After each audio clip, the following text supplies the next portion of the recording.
महाराष्ट्रातील शीख समाज इथल्या मातीशी एकरूप झालाय। त्याप्रमाणे सर्व समाजांनी महाराष्ट्राशी एकरूप व्हावं असं सांगत मनसे अध्यक्ष राज ठाकरेंनी पुण्यात जोरदार बॅटिंग केली। निमित्त होतं सरहद। पुण्याच्या वतीने पंजाबचे मुख्यमंत्री प्रकाश सिंग बादल यांना देण्यात आलेल्या नामदेव पुरस्कार सोहळ्याचं पाहूया। यावेळी नेमकं राज ठाकरे काय म्हणालेत।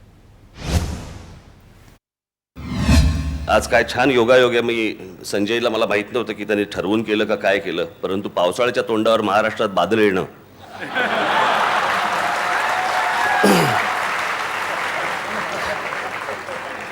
काही योगायोग आहे का काय मला माहिती नाही,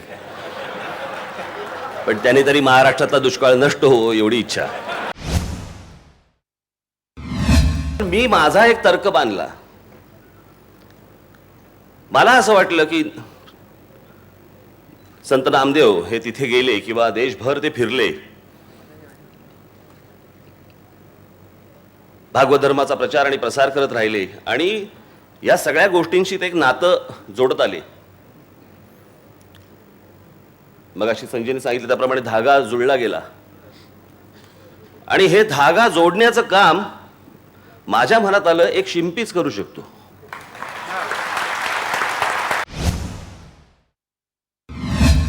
मग अशी काही जण बोलत असताना, संजयच बोलत असताना मला पहिल्यांदा असं वाटलं की बगरे राज, राज्या राज्यांमधलं नातं टिकव याच्यासाठी बोलवलंय का मला आज, मला माहित नाही। मी कुठे तोडाफोडी करायला आलोय किंवा मी कुठे काय गोष्ट बोलतोय। माझं एवढंच फक्त म्हणणं आहे, समोरच्या राज्यांनी आम्हाला मान द्यावा, आम्ही त्यांना मान देऊ, इतकं सोपं आहे। आज जो शीख बांधव आज महाराष्ट्रामध्ये जो राहतोय, वर्षानुवर्ष राहतोय, तो एकरूप झालेला आहे। या मातीशी एकरूप व्हा, या महाराष्ट्रात मराठी बोला, आमचं काहीच म्हणणं नाही। मला अजूनही आठवते की पंजाबमध्ये 1970 साली ज्यावेळेला बादल साहेब जेव्हा मुख्यमंत्री झाले, आता हा इतिहास आहे फडणवीसजी, त्याच्यामुळे आपण तो इतिहास म्हणून इतिहास बघू। त्यावेळेला जनसंघाचा पाठिंबा होता आणि पंजाबमध्ये फक्त पंजाबी चालते, हिंदीला प्राधान्य नाही, म्हणून जनसंघाने पाठिंबा काढून घेतला होता। मला असं वाटतं प्रत्येक राज्याला आपल्या भाषेचा अभिमान असला पाहिजे आणि तो असलाच पाहिजे, यात काही गैर नाही। पण शीख बांधवांबद्दल मी खास करून एक महत्वाची गोष्ट सांगितली, म्हणजे जिथे जिथे ते राहिले तिथे हे महाराष्ट्राचे होऊन राहिले, मतदारसंघ निर्माण करण्याच्या भानगडीत नाही पडले।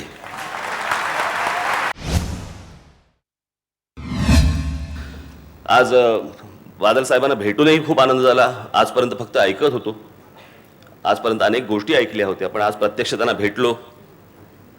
मी ज्यावेळेला ते आले मगाशी त्यावेळेला मी नम्रतापूर्वक त्यांच्या पाया पडलो, कारण आता राजकारणामध्ये अशी एक तर इतके ज्येष्ठ व्यक्ती आज राजकारणामध्ये आहे। मगाशी सांगितल्याप्रमाणे की पहिले तरुण मुख्यमंत्री आणि आत्ताचे सर्वात ज्येष्ठ मुख्यमंत्री आज बादल साहेब आहेत आणि त्यांच्याबरोबर आज व्यासपीठावरती एकत्र येताना मला खरंच मनापासून आनंद झाला।